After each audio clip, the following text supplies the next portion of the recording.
ಗಳು ನನಗೆ ಪಾಳೆ ಹಚ್ಚಿರ್ತಾವೆ. ಯಾವುದೇ ಮನುಷ್ಯನಿಗೆ ಬೇಕು ಅಂದರೆ ಎಲ್ಲವೂ ಸಿಗೋದಿಲ್ಲ. ಅದು ತನ್ನಷ್ಟಕ್ಕೆ ತಾನೇ ಬೇಕು, ಅದೃಷ್ಟನೂ ಇರಬೇಕು ಅಂತ ಹೇಳ್ತಾರೆ. ದೇವ್ರ ದಯದಿಂದ ನಾನು ಕನಸಿನಾಗೂ ಕೂಡ ಬಯಸಿದ್ದಿಲ್ಲ. ಖಾದರ್ ಸಾಹೇಬರು ಮಂತ್ರಿ ಆಗ್ತಾರೆ ಅಂತ ಅವರಿಗೂ ಅನಿಸಿದ್ದಿಲ್ಲ. ಅದು ಇದ್ದಕ್ಕಿದ್ದಂಗೆ ಅವರಿಗೆ ಅವಕಾಶ ಮಾಡಿಕೊಟ್ರು. ಅವರು ನಿನ್ನೆ ನನಗೆ ರಾಜೀನಾಮೆ ಕೊಟ್ಟು ಅವರು ಮಂತ್ರಿ ಆಗಿದ್ದಾರೆ.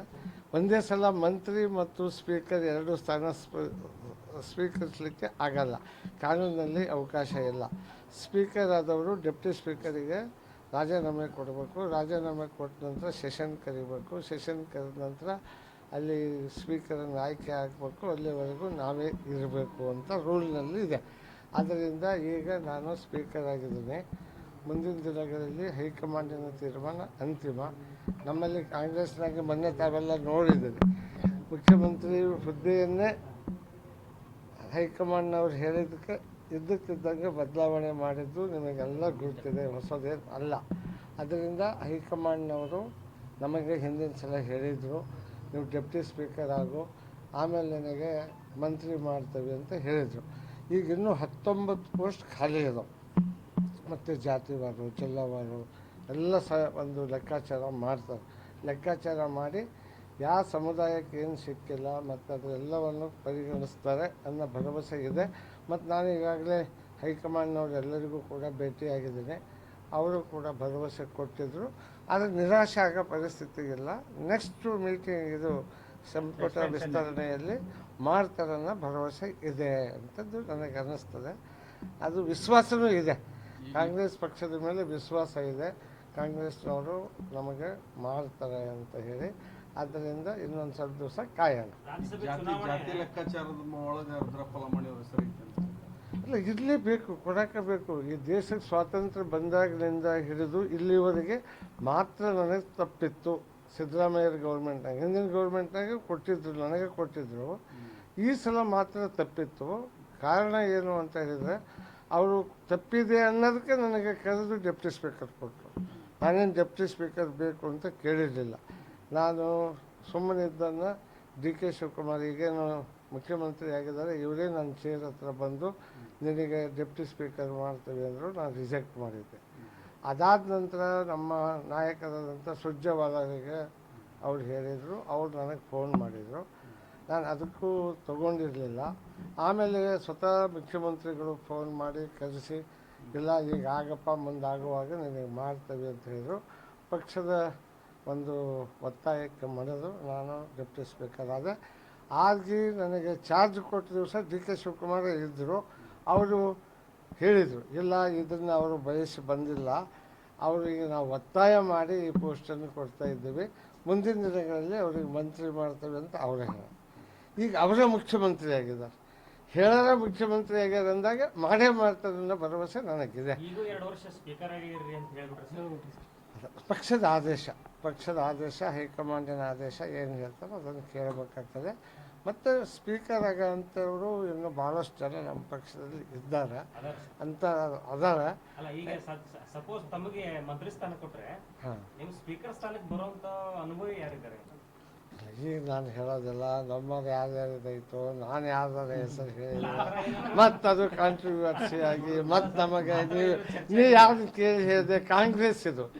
ಕಾಂಗ್ರೆಸ್ಸಿನ ಹೈಕಮಾಂಡಿನ ತೀರ್ಮಾನವೇ ಅಂತಿಮ. ನೋಡಿ, ಯಾರು ಮಾಡ್ತಾರೆ, ಹಿರಿಯ ರಾಜಕಾರಣಿ ಎಚ್ ಕೆ ಪಾಟೀಲ್ ಏನೇ ಕೊಟ್ಟರು ಸಹಿತ ನಿಭಾಯಿಸ್ತಕ್ಕಂಥ ಇದು ನನ್ನ ಲೀಡ್ರು, ನನ್ನ ರಾಜಕೀಯದಲ್ಲಿ ಗುರುಗಳು. ಅದಕ್ಕೆ ನಾನು ಅವ್ರ ಬಗ್ಗೆ ಏನು ಹೇಳೋದಿಲ್ಲ. ಆದರೆ ಎಚ್ ಕೆ ಪಾಟೀಲ್ ಸಾಹೇಬರು ಅಂತವರು ಆಡಳಿತದಲ್ಲಿ ಇರಬೇಕು.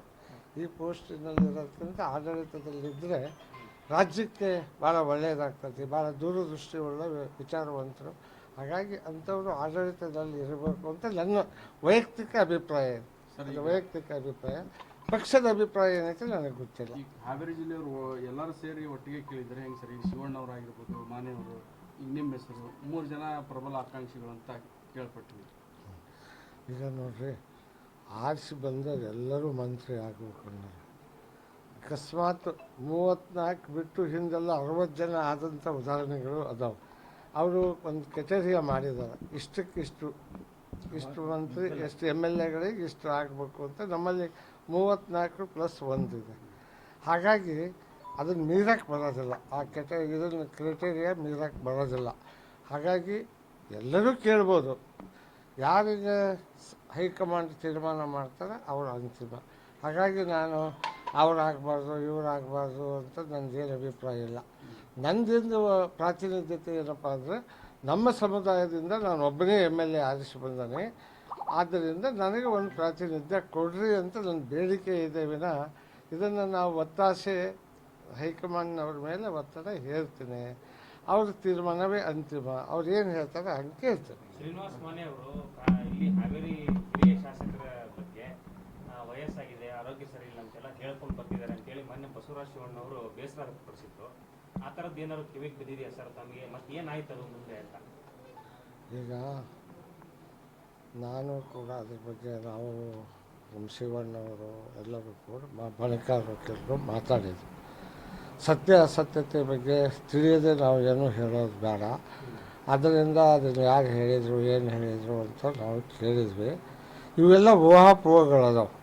ಈಗ ಅವ್ರು ಹೇಳಿದರು ಅಂತ ಇವ್ರು ಹೇಳಿದರು, ಇವ್ರು ಅವ್ರು ಹೇಳಿದರು, ಒಬ್ರಿಗೊಬ್ಬರು ತಾಳಮೇಳ ಇಲ್ಲ. ಅದಕ್ಕೆ ನಾನು ಈಗಾಗಲೇ ಅವ್ರ ಹತ್ರ ಮಾತಾಡಿದ್ದೀನಿ. ಇವತ್ತು ಶ್ರೀನಿವಾಸ ಮಾನೆ ಅವ್ರ ಜೊತೆಗೂ ಕೂಡ ಮಾತಾಡ್ತೀನಿ. ಮಾತಾಡಿ ಇದನ್ನು ಬಿರುಕನ್ನು ಭಾಳ ಜಾಸ್ತಿ ಬೆಳೆಸಬಾರ್ದು. ಏನೇ ಇದ್ರೂ ಸಹಿತ ನಾವೆಲ್ಲರೂ ಒಂದು ಪಕ್ಷದವರು. ಸಹಜವಾಗಿ ಮಂತ್ರಿಗಿರಿ ಬೇಕು ಅಂತ ಕೇಳೋದು ಎಲ್ಲರೂ ಕೇಳ್ತಾರೆ, ನಾನೇನು ಅವ್ರು ಕೇಳಿದ್ದು ತಪ್ಪಿಲ್ಲ ಅಂತ ಹೇಳೋದಿಲ್ಲ. ಆದರೆ ಹೈಕಮಾಂಡ್ ಒಂದು ಇದೆಯಲ್ಲ, ನಾವು ಹೇಳ್ದಂಗೆ ಯಾರಿಗೂ ಕೊಡೋದಿಲ್ಲ. ಈಗ ಹೆಂಗಾಗಿತ್ತು ಅಂದರೆ, ಸಿದ್ದರಾಮಯ್ಯ ಸಾಹೇಬರು ನನ್ನ ಹತ್ರ ಬಲ ಐತಿ ಅದು ಐತಿ ತೋರಿಸ್ತಾನೆ ಬರ್ರಿ ಅಂತ ಹೇಳ್ಬೋದಾಗಿತ್ತು. ಆದರೆ ಹೈಕಮಾಂಡಿನ ತೀರ್ಮಾನ ಕಾಂಗ್ರೆಸ್ನಲ್ಲಿ ಅಂತಿಮ. ಇದು ವೀರೇಂದ್ರ ಪಾಟೀಲ್ರಿಂದ ಹಿಡಿದು ಬಂಗಾರಪ್ಪನವರಿಂದ ಹಿಡಿದು ಇಲ್ಲಿಯವರೆಗೂ ಎಲ್ಲರಿಗೂ ಕೂಡ ಗುರುತಿದೆ. ಹಾಗಾಗಿ ನಾನು ಇದ್ರ ಬಗ್ಗೆ ಹೆಚ್ಚು ಹೇಳಕ್ಕೆ ಹೋಗಲ್ಲ. ನಾವೆಲ್ಲರೂ ಒಂದು ಪಕ್ಷದವರು. ಏನಾದರೂ ಸಣ್ಣ ಪುಟ್ಟ ಏನೇ ಇದ್ದರೂ ಸಹಿತ ಅದನ್ನು ಸರಿಪಡಿಸ್ತಕ್ಕಂಥ ಜವಾಬ್ದಾರಿಯನ್ನು ತಗೊಂಡು ನಾನು ಅದನ್ನು ಹೆಚ್ಚು ಬೆಳೆಸಿದಾಗ ಅದನ್ನು ಸರಿಪಡಿಸ್ತೀನಿ. Okay sir, thank you.